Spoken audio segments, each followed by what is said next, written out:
que tu pries maintenant. Je voudrais que tu confies cette séance de prière, d'adoration, de louange et de écoute de la parole de Dieu entre les mains de Dieu. Demande au Saint-Esprit de prendre possession de cette ambiance maintenant. Demande au Saint-Esprit de régner au milieu de nous, de se manifester au milieu de nous, et que tout autre esprit qui ne veut pas le nom de Dieu dégage au milieu de nous au nom de Jésus. Je voudrais que tu pries maintenant, prie. Que le Saint-Esprit soit manifeste, la puissance du Saint-Esprit soit manifeste au milieu de nous.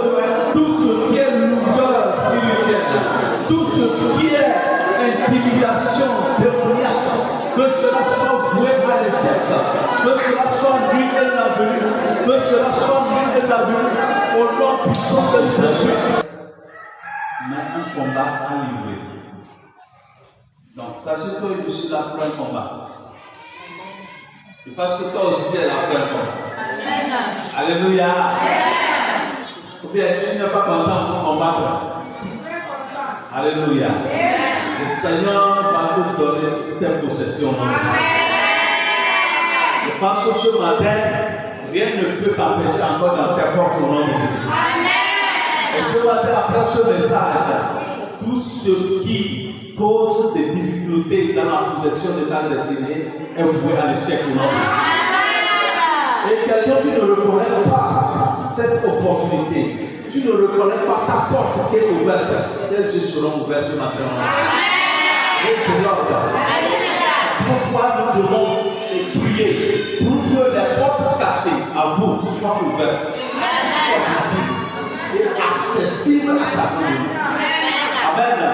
Nous allons rapidement lire le verset dans 1 Corinthiens 16, verset 9, chapitre 13. Acte chapitre 13, à partir du verset 6. Et nous lisons le dernier verset dans 2 Corinthiens 4, verset 3 à 4. Je dis ceci. Si notre évangile est encore voilé, il est voilé pour ceux qui périssent. Pour les incrédules, le don de Dieu de ce siècle a aveuglé l'intelligence, afin qu'ils ne vissent pas briller la splendeur de l'évangile de la gloire de Christ, qui est l'image de Dieu. Nous disons que notre thème sur lequel nous allons prier ce matin s'intitule Une porte ouverte, mais un combat à livrer. Le thème fait allusion comme si la porte qui est ouverte, c'est elle qui constitue un combat. C'est l'une des vérités. Et quand nous parlons de porte ouverte, nous faisons allusion aux opportunités. Nous faisons allusion aux opportunités qui se présentent toujours à nous.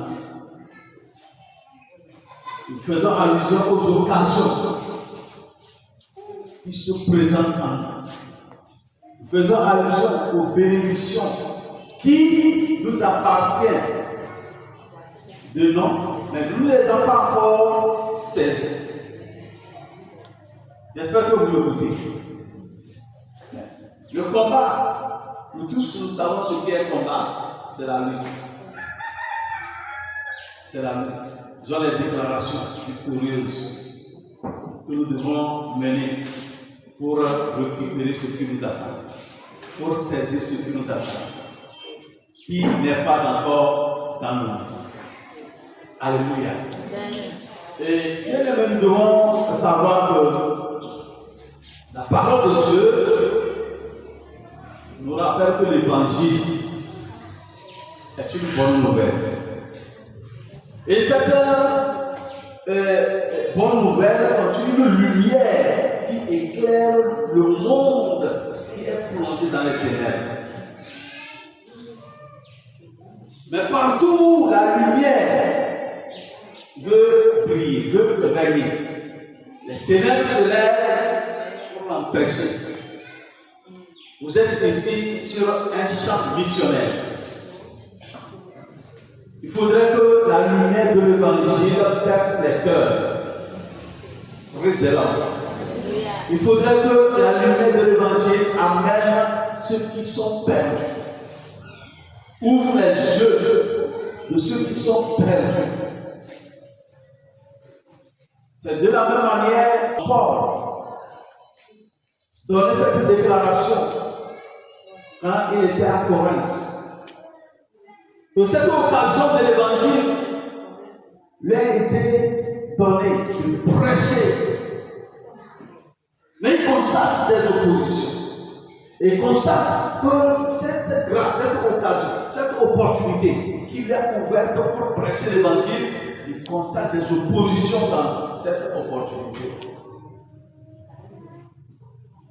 Et nous voudrons vous faire savoir que dans toutes les portes qui sont ouvertes à un chrétien, que ce soit une porte pour l'évangélisation, une porte pour ta prospérité, une porte pour une bénédiction donnée, sache qu'il y a toujours une opposition. Ce n'est pas parce que la porte est ouverte qu'il faut rester bras croisés. Et Paul dit ici, quand bien même la porte a été ouverte, l'occasion lui a été donnée, mais il y a une force qui s'oppose à lui. Aujourd'hui, nous constatons cette opposition dans la vie de plusieurs chrétiens. Combien de fois on ne t'a pas promis qu'on va te faire ça? Combien de fois on ne t'a pas promis et on va t'aider à faire ceci? Et il y a ces promesses-là ne sont jamais réalisées. Ce n'est pas parce que Dieu ne veut pas, mais il y a un ennemi qui n'est pas encore combattu.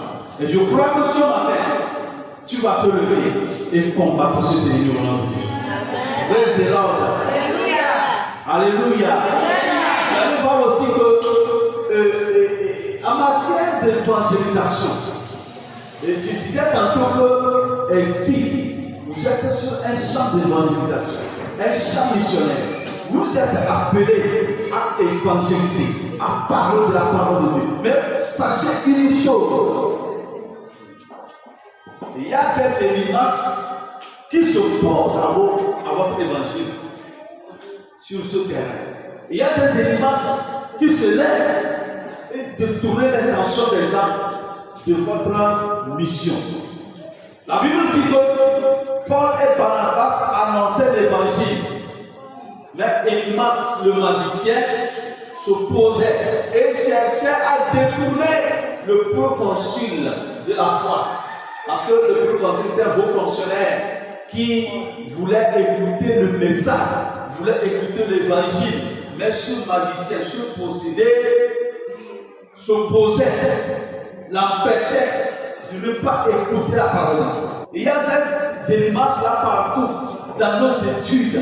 Il y a ces éléments-là partout dans nos foyers. Il y a ces éléments-là partout dans nos services qui s'opposent à notre bonheur.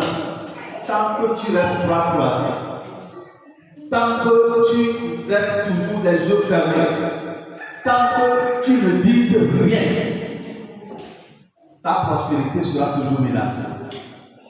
Mais ce matin, le Seigneur m'envoie t'ouvrir les yeux. Que ces éléments, on ne doit pas rester bras croisés. Que ces éléments, ils constituent une occasion de combat pour nous, pour retirer ce qui nous appartient. Que ce soit éléments qui se lèvent contre nos bénédictions, éléments qui se lèvent contre notre parole, qui constituent l'évangile dans nos milieux. Ces éléments-là seront aveuglés par notre déclaration. Alléluia. Parce que non seulement les ennemis nous combattent, mais Satan lui-même en personne se lève pour aveugler les gens. Parce que c'est la réalité de l'évangile. C'est pourquoi Paul dit, si notre évangile est voilé, il est voilé pour ceux qui périssent par le Dieu de ce monde. Parce que Satan est en train d'œuvrer beaucoup pour empêcher l'évangile. Sur ce terrain missionnaire, Satan se lève pour empêcher l'évangile.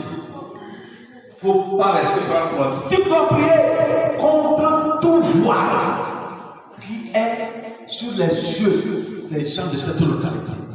Pour que ce voile soit déchiré. Tu dois te lever contre ce voile qui est sur les yeux des membres de ta famille. Pour que ce voile soit déchiré. Au nom puissant de Jésus. Alléluia. Sachant que je voudrais que tu saches une chose. En matière de portes ouvertes, Dieu ouvre des portes pour chaque enfant de Dieu. Dieu nous ouvre des portes. Si aujourd'hui ça n'est pas dans ta de Dieu ne t'a pas encore béni. Il t'a béni, mais c'est toi qui n'es pas encore connu la direction dans laquelle tu as reçu ta bénédiction. Les gens ne vont pas attendre. Les gens ne savent pas dans quel domaine Dieu veut opérer sa bénédiction, veut opérer son miracle en ce qui concerne son élévation, en ce qui concerne sa prospérité, en ce qui concerne sa santé. Tu dois repérer ta porte qui est ouverte. Mais sache que quand tu vas découvrir ta porte, l'ennemi est toujours là pour t'empêcher de posséder ce qui t'appartient.